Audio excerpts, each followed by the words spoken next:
ക്രിസ്തുവിലുള്ള പ്രിയപ്പെട്ട സഹോദരി സഹോദരന്മാരെ, വിശുദ്ധ പൗലോസ്ലീഹ റോമക്കാർക്ക് എഴുതിയ ലേഖനം 3-ാം അധ്യായം 1 മുതൽ 8 വരെയുള്ള വാക്യങ്ങൾ.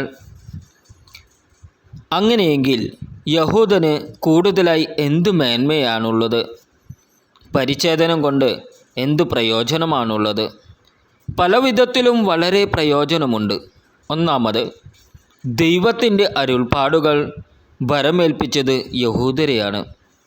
അവരിൽ ചിലർ അവിശ്വസിച്ചെങ്കിൽ എന്ത്?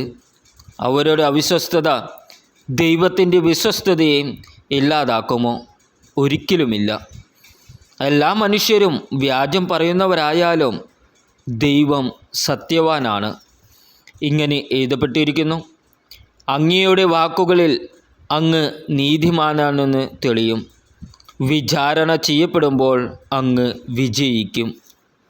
എന്നാൽ നമ്മുടെ അനീതി ദൈവനീതിയെ വെളിപ്പെടുത്തുന്നെങ്കിൽ നാം എന്തു പറയും? മാനുഷികമായ രീതിയിൽ ഞാൻ ചോദിക്കട്ടെ, നമ്മുടെ നേരെ കോപിക്കുന്ന ദൈവം നീതിയില്ലാത്തവനെന്നോ? ഒരിക്കലുമില്ല.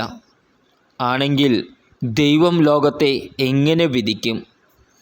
എൻ്റെ സത്യം വഴി ദൈവത്തിൻ്റെ സത്യം അവിടുത്തെ മഹത്വം വർദ്ധിപ്പിക്കുമെങ്കിൽ എന്നെ പാപിയെന്ന് വിധിക്കുന്നതെന്തിന്? അപ്പോൾ നന്മയുണ്ടാകാൻ വേണ്ടി തിന്മ ചെയ്യാമെന്നോ? ഞങ്ങൾ ഇങ്ങനെ പഠിപ്പിക്കുന്നുവെന്ന് ഞങ്ങളെപ്പറ്റി ചിലർ ദൂഷണം പറയുന്നുണ്ട്. ഇവർക്ക് നീതിയുക്തയായ ശിക്ഷ ലഭിക്കും. നമ്മുടെ കർത്താവായ ഈശോ മിശിഹായ്ക്ക് സ്തുതി. ഇന്നത്തെ ദൈവവചനം വിശുദ്ധ മത്തായി എഴുതിയ സുവിശേഷം 10-ാം അധ്യായം 26 മുതൽ 33 വരെയുള്ള വാക്യങ്ങൾ. നിങ്ങൾ അവരെ ഭയപ്പെടേണ്ട. എന്തെന്നാൽ മറഞ്ഞിരിക്കുന്നതൊന്നും വെളിപ്പെടാതിരിക്കുകയില്ല, നിഗൂഢമായിരിക്കുന്നതൊന്നും അറിയപ്പെടാതിരിക്കുകയുമില്ല.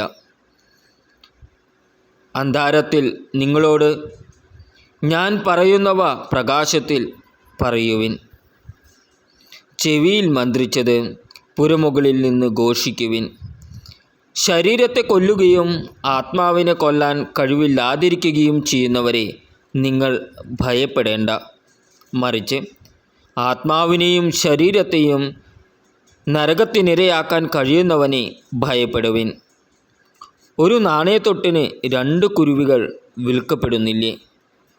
നിങ്ങളുടെ പിതാവിൻ്റെ അറിവ് കൂടാതെ അവയിലൊന്നുപോലും നിലം പതിക്കുകയില്ല. നിങ്ങളുടെ തലയിലെ ഓരോ മുടിയിഴ പോലും എണ്ണപ്പെട്ടിരിക്കുന്നു. അതിനാൽ ഭയപ്പെടേണ്ട. നിങ്ങൾ അനേകം കുരുവികളേക്കാൾ വിലയുള്ളവരാണല്ലോ. മനുഷ്യരുടെ മുമ്പിൽ എന്നെ ഏറ്റുപറയുന്നവനെ എൻ്റെ സ്വർഗസ്ഥനായ പിതാവിൻ്റെ മുമ്പിൽ ഞാനും ഏറ്റുപറയും.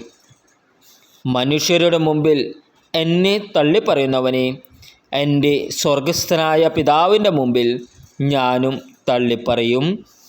നമ്മുടെ കർത്താവായ ഈശോ മിശിഹായ്ക്ക് സ്തുതി.